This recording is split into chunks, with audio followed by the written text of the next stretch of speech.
The drug the world has been waiting for. He thinks so, and he helped. Nothing, or it could change the world. It might be the vaccine that prevents AIDS. If it succeeds, it will be because of one man, Don Francis. He's the one who cornered smallpox. Do we track down AIDS and kill it? Like you did with smallpox? That's the plan. The vaccine was given to 4 chimpanzees. The chimps were then exposed to massive doses of the AIDS virus, and it worked. Today, the vaccinated chimps have been HIV-free for 10 years.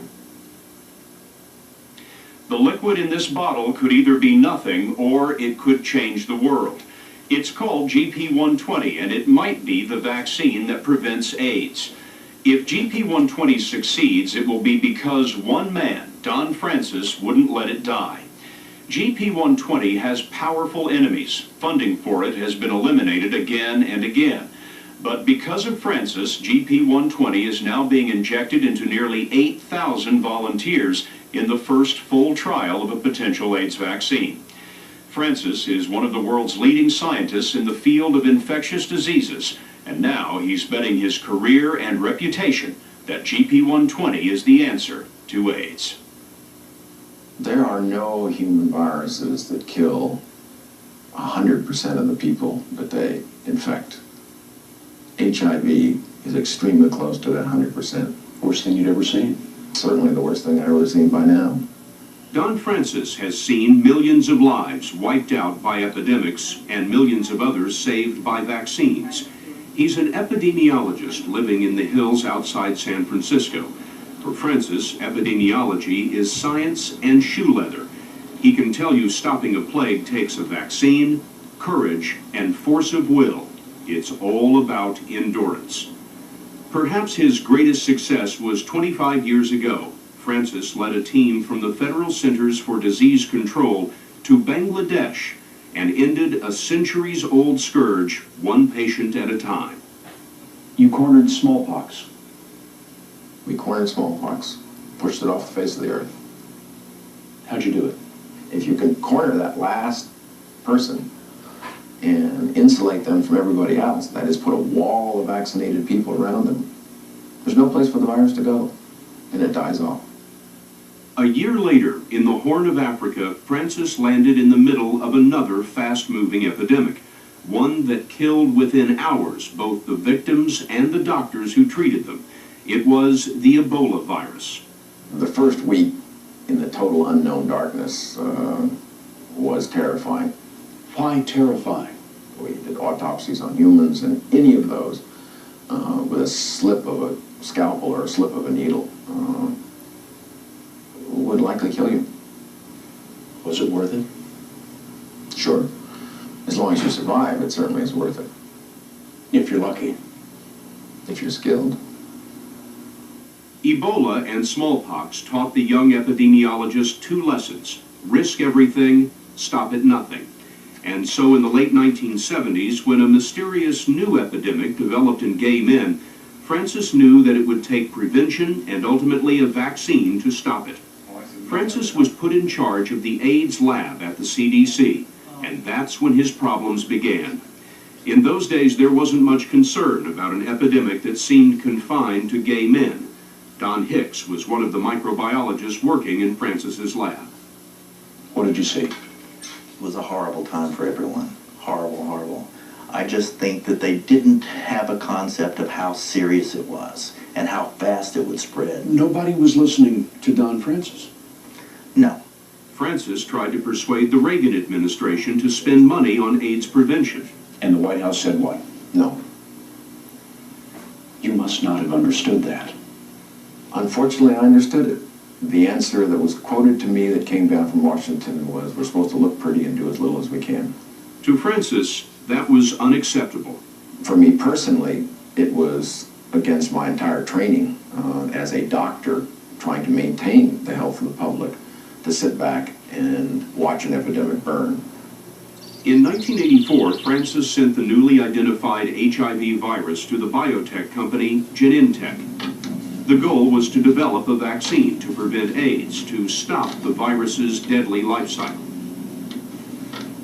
Show me how it works. There's the virus coming in the blood. It hits the receptors of the cell. Specifically, gets absorbed into the cell, and now it goes into the cell and multiplies 1,000 times, and that's AIDS.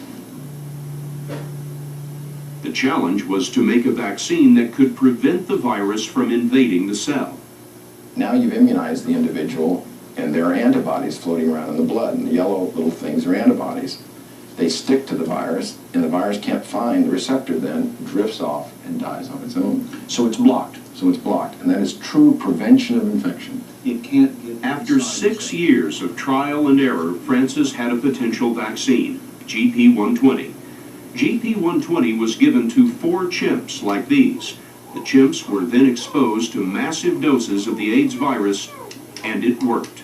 Today, the vaccinated chimps have been HIV-free for 10 years. The protection of the chimpanzees was literally a turning of the page of AIDS history. And now you're in a new chapter. Now the potential of vaccine is real. But it's a long way from primates to the Nobel Prize. Francis would now have to prove his vaccine's effectiveness in humans, something that no one had ever tried before.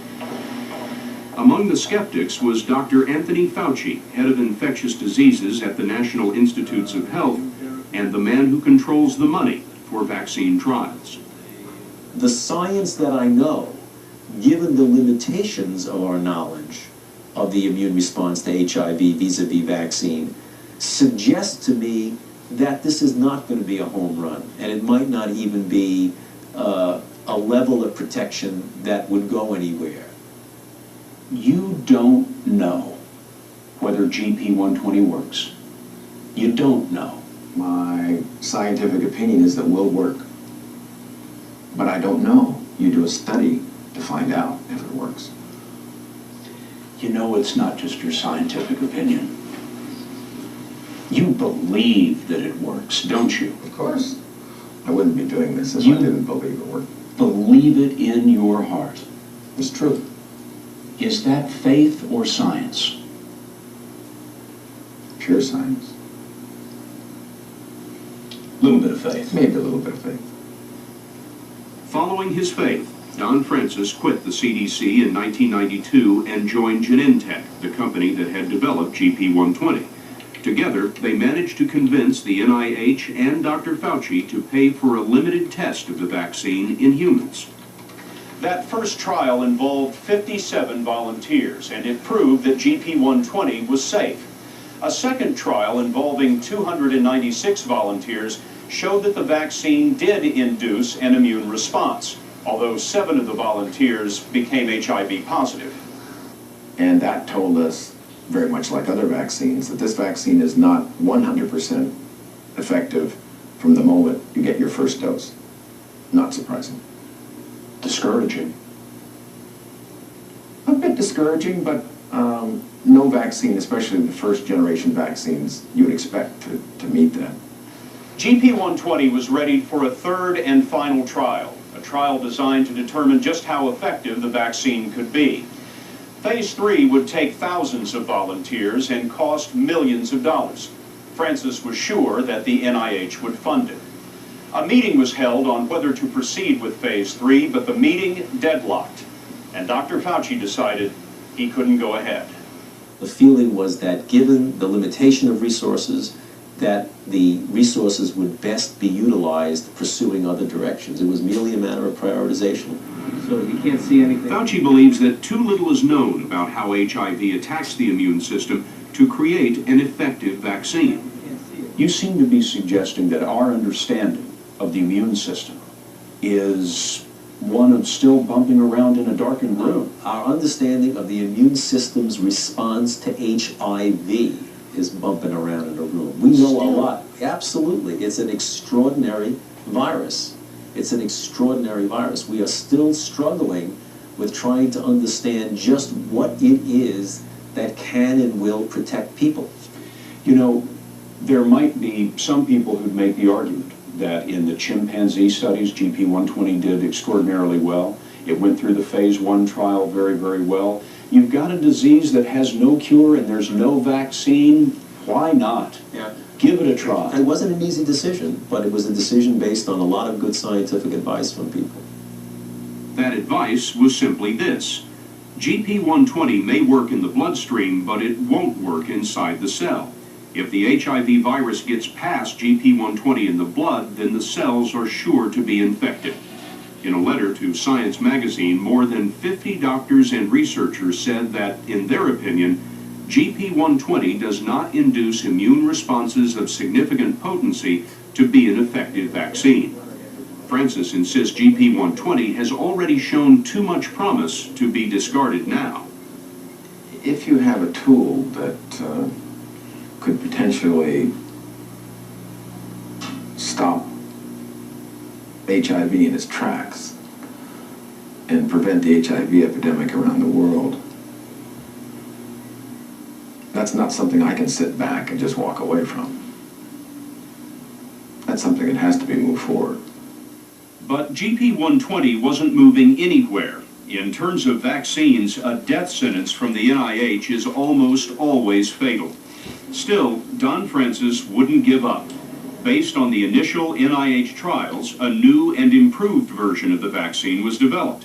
Then Francis had to find the money for a new set of trials. That would cost millions of dollars, and he had only one place left to get it: Wall Street. Francis gambled everything to start a new biotech company called VaxGen.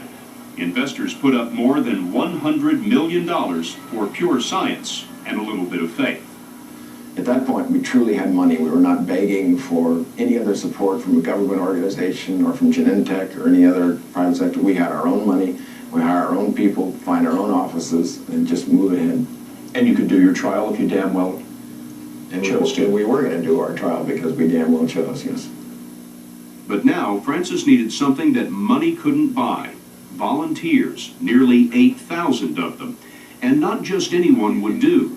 The volunteers had to be HIV negative, but still at risk of getting AIDS. You might expect the gay community would be eager to help, but recruiting volunteers turned out to be another major obstacle to GP120. Any social problems with regard to being in the study? There are more than 5,000 volunteers in the United States. Tim Burton is a sexually active gay man who decided to place his trust in Francis's project. It's a heavy commitment. There's no pay, and Burton will have to be vaccinated every 6 months for 3.5 years. He must also attend regular counseling sessions. Burton says he didn't realize just how different he would feel until after that very first shot. Well, I had said I was always going to do something if I could. If I had a chance, I would take it. And so here was this chance, and I took it. And I didn't realize until after I got the vaccination that I had just taken this chance. And so it was like, wow, I've just done something. And so that made me feel really good. GP120 is 100% synthetic. There's no actual virus involved, so it's considered harmless to humans. Not all of the volunteers are given the vaccine. Since it's a double-blind study, 2 out of 3 get GP120, the rest a placebo. And not even Don Francis knows who has gotten what until the trial is over. In fact, you don't know anything about how this is proceeding in terms of the results. In terms of results, we do not. We have an independent committee that does have access to the code of who received vaccine and who received placebo. And they independently, private from us, isolated in privacy, sworn to secrecy, review the data every 6 months. The results of the trial will not be known until the fall of 2001 at the earliest. In order for the FDA to license the vaccine, it must be shown to prevent HIV from occurring in at least 30% of all recipients. 30% doesn't sound like much protection. 30% protection for 100% fatal disease is that 30% of those people don't die. What if it fails? Science is the pursuit of the truth. Science is discovery, and negative answers are still steps up that ladder to understanding. This is alkalogenes fecalis. You remember Don Hicks, the CDC microbiologist who was with Don Francis at the very beginning of that climb. Hicks gave up on the CDC, but not on Don Francis. When he heard about the vaccine, he volunteered for the injections himself. Hicks knows something about epidemics and miracles of science. He once worked for Jonas Salk. You had polio as a child. Right. Age 2, last big epidemic, 1954. I have a withered leg, atrophy. That's why it was so important to me to work for Jonas Salk. He's the man that ended it. Now I'm working for the next man that ends the next one. Do we track down AIDS and kill it? Like you did with smallpox? That's the plan. You can corner it in some remote corner of the world and end it once and for all. With a highly effective vaccine, absolutely. What a day that will be. That will be a good day. That will be a good day. Good morning to you. It's 8:25, and here's what's happening right now. And the first injections in California will be given to volunteers today. The big, large-scale trial, the first ever of a preventative.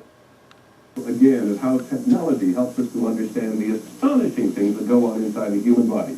We began tonight with the news from Vancouver that scientists are encouraged by a method for fighting the AIDS virus.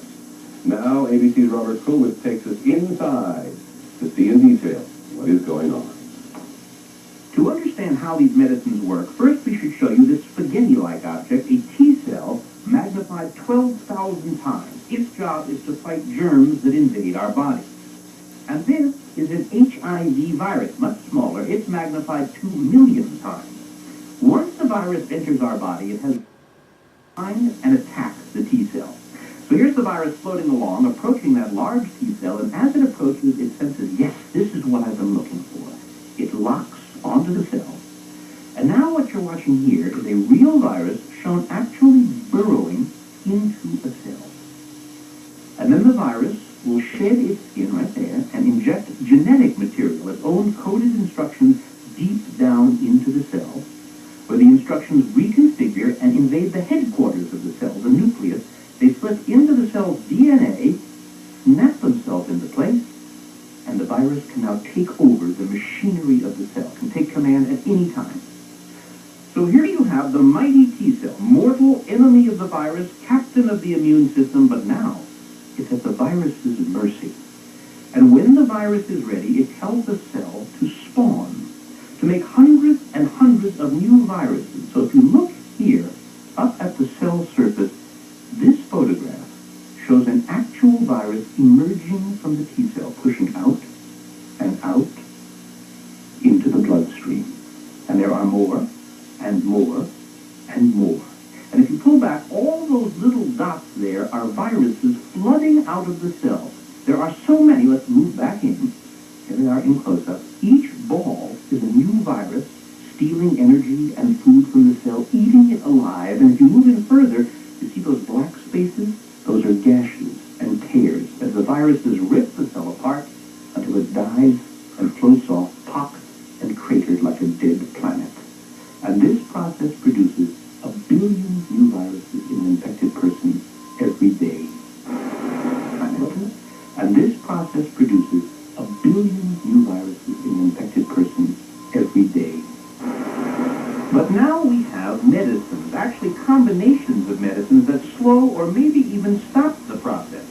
Some have been around for a while. AZT zaps the virus just before it enters the nucleus, so it can't get in. It just can't take over the cell. But AZT only works for a while.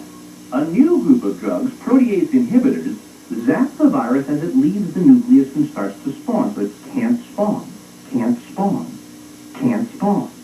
But the key here is taking the drugs together. It's the combination that seems to overwhelm the virus, at least for a while, and for some people it seems permanently. And that's very good news. At one time, a positive HIV diagnosis left patients with little hope. Today, however, breakthrough medicines are helping many people manage their disease and look forward to years of good health. But why is it necessary to take so many different kinds of pills? And why is it so important that people infected with HIV take their pills on time and follow all the directions on the prescriptions their physicians write for them? We'll be exploring those questions and examining how people infected with the virus can help fight the war on HIV.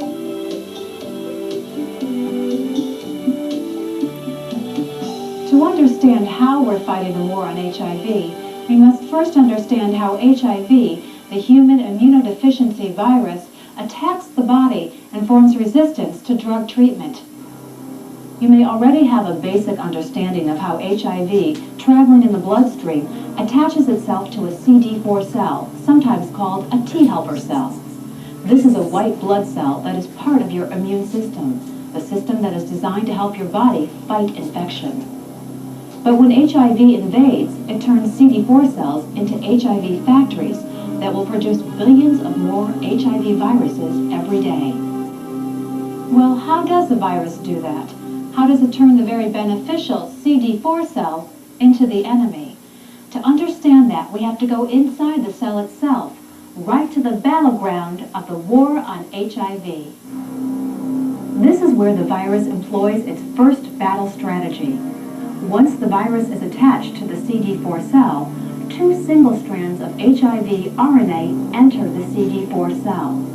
The HIV RNA carries the instructions for producing more of the virus, but is unable to reproduce until it transforms into HIV DNA.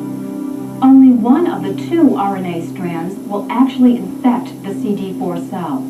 The other is simply a backup in case something happens to the first strand.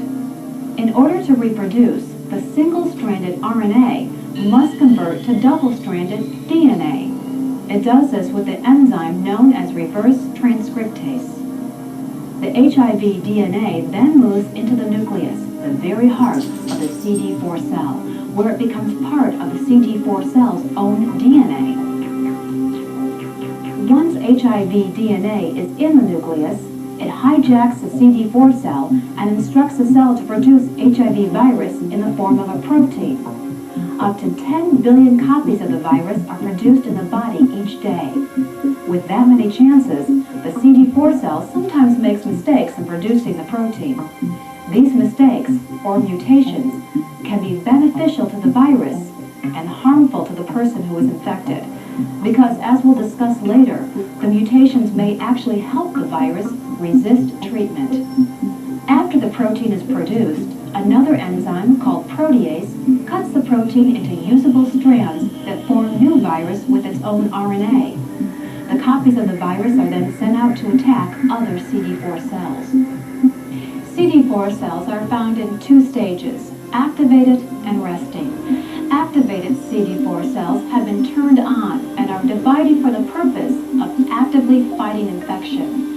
Resting CD4 cells have not encountered any infection and are waiting to be triggered into action. While activated and resting CD4 cells are both attacked by HIV, when activated cells are attacked, instead of replicating, they reproduce the virus much faster and in greater amounts. To suppress the virus to undetectable levels, drugs must fight it in both activated and resting cells.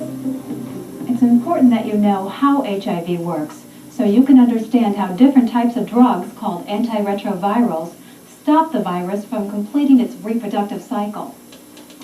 The first antiretroviral drugs to be developed are known as nucleoside analogs.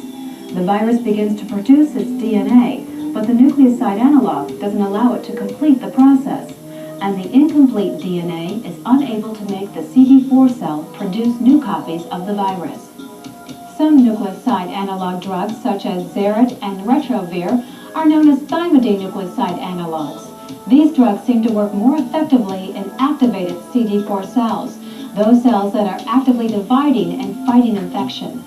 Non-thymidine nucleoside analogs, such as Videx, Hivit, and Epivir, are more effective in resting CD4 cells, those cells that are waiting to be called into action.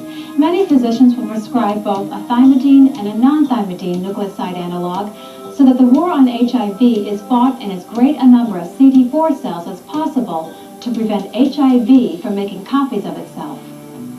A newer class of drugs are the non-nucleoside reverse transcriptase inhibitors, sometimes referred to as NNRTIs. These drugs, such as Rescriptor and Viramune, inhibit or stop HIV production by attaching to the reverse transcriptase enzyme itself and preventing the enzyme from converting the HIV RNA into DNA.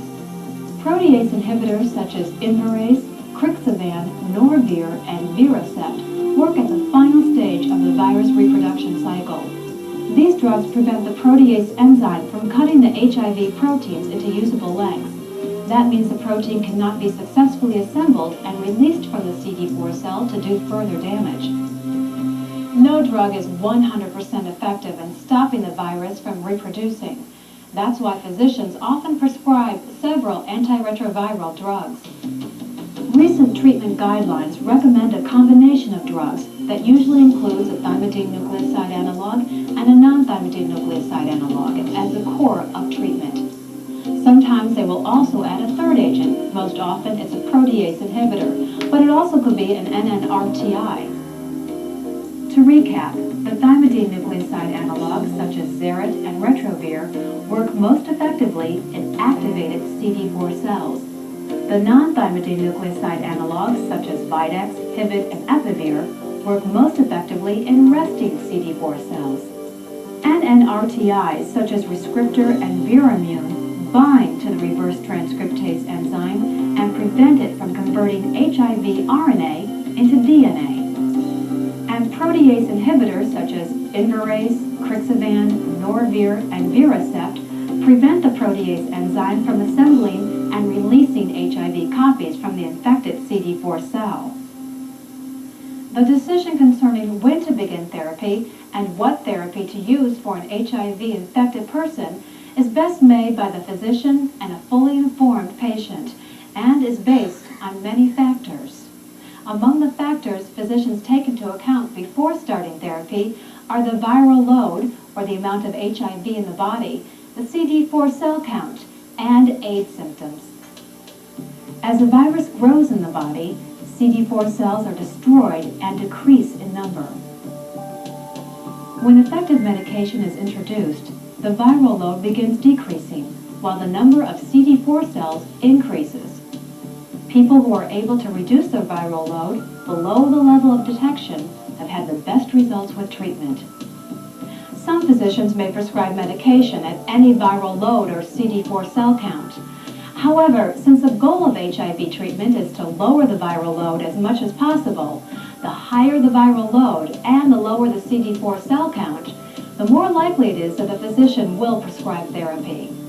Most physicians recommend that patients with HIV symptoms, such as thrush and other mouth sores, chronic unexplained fever, night sweats, and weight loss, should be placed on antiretroviral therapy.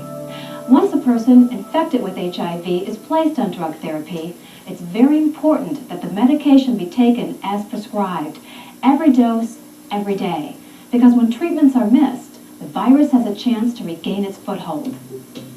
Remember, the HIV virus often mutates into strains of the virus that are resistant to the drugs being used to fight it.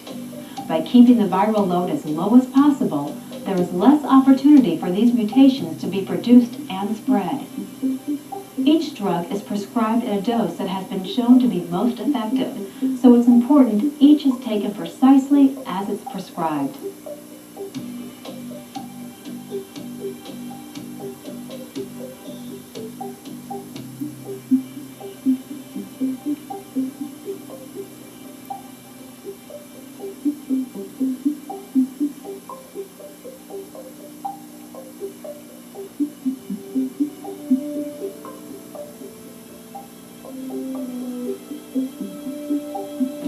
By adhering to therapy, the HIV-infected patient gives the virus less opportunity to mutate into a virus resistant to therapy. That's because even if a few mutant viruses do survive, while they may be resistant to one drug, it's unlikely that they'll be resistant to all the drugs that the doctor prescribes. Taking all of these drugs can be difficult, but I urge you to take all of them as prescribed. It's the only way we know to keep the virus in check. By sticking with the prescribed treatments, the person with HIV gives him or herself the opportunity to live a longer and healthier life and to have a better chance of victory while fighting the war on HIV. News this morning. And Paul, Southern California volunteers are going to get injections of the so-called AIDSVAX today in the first large-scale trial of an AIDS vaccine. The human experiment is getting a lot of support from a community long frustrated by this disease. The world. It's called GP120, and it might be the vaccine that prevents AIDS. If GP120 succeeds, it will be because one man, Don Francis, wouldn't let it die. GP120 has powerful enemies. Funding for it has been eliminated again and again. But because of Francis, GP120 is now being injected into nearly 8,000 volunteers in the first full trial of a potential AIDS vaccine. Francis is one of the world's leading scientists in the field of infectious diseases, and now he's betting his career and reputation that GP120 is the answer to AIDS.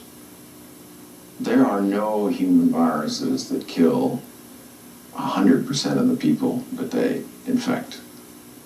HIV is extremely close to that 100%. Worst thing you'd ever seen. Certainly the worst thing I've ever seen by now.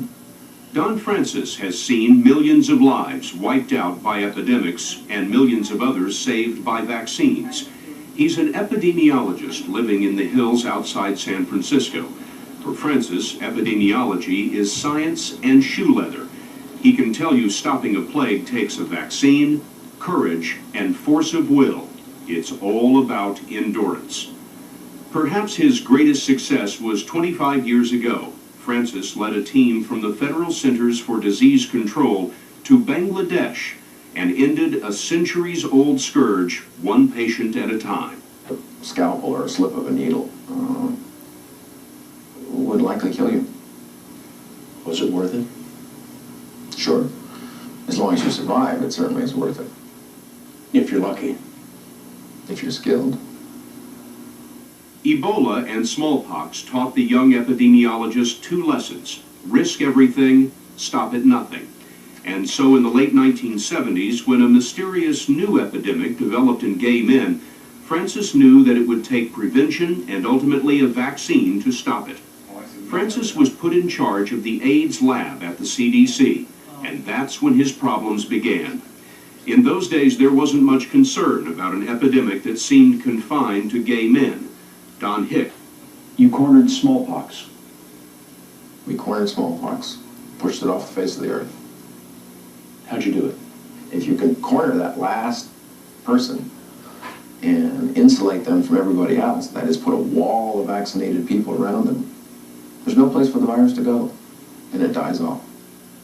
A year later, in the Horn of Africa, Francis landed in the middle of another fast-moving epidemic, one that killed within hours both the victims and the doctors who treated them. It was the Ebola virus. The first week in the total unknown darkness was terrifying. Why terrifying? We did autopsies on humans, and any of those with a slip of a... The drug the world has been waiting for. He thinks so, and he held nothing, or it could change the world. It might be the vaccine that prevents AIDS. If it succeeds, it will be because of one man, Don Francis. He's the one who cornered smallpox. Do we track down AIDS and kill it like you did with smallpox? That's the plan. The vaccine was given to 4 chimpanzees. The chimps were then exposed to massive doses of the AIDS virus, and it worked. Today, the vaccinated chimps have been HIV-free for 10 years. The liquid in this bottle could either be nothing or it could change.